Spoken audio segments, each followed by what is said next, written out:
શરમની વાત છે કે જે આપણે ખેતી પ્રધાન દેશમાં જીવીએ, ખેડૂત દિવસ રાત મહેનત કરીને અનાજ, કઠોળ કે શાકભાજી એ ઉગાડીને લઈ આવે અને એ ખેડૂતનો માલ યાર્ડમાં ભર્યો હોય અને માવઠું થાય, માવઠામાં જો ખેડૂતનો માલ પલળી જાય ને તો આ આપણા માટે શરમની વાત છે. પરસેવો પાણીની ખેત ઉત્પાદન આવે છે, એ તો ખેતી કરતા હોય ખબર હોય. ચણા, ઘઉં, આ ગયા શિયાળાનું ઉત્પાદન હતું એ વિરમગામના તમે વિડીયો કદાચ ટીવી ચેનલના માધ્યમથી જોયા હશે. જીરું તણાઈને જતું હતું પાણીમાં, ત્યારે આપણે વિચાર આવશું માવઠું આ વર્ષે થયું. માવઠા તો વર્ષોથી થતા આવે.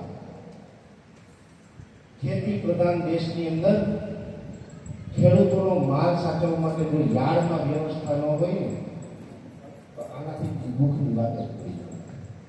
આપણે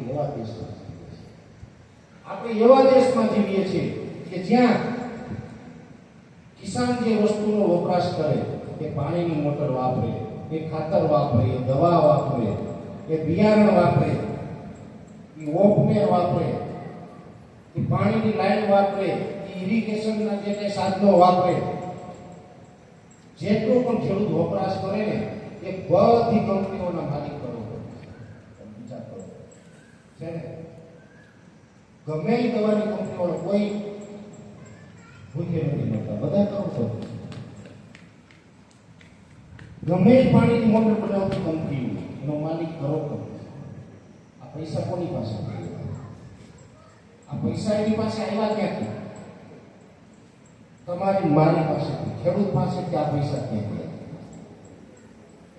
ખેડૂત જે વસ્તુનો વપરાશ કરે છે બધી પ્રોડક્ટ બનાવતી કંપનીઓના માલિકો છે, કરોડપતિ છે.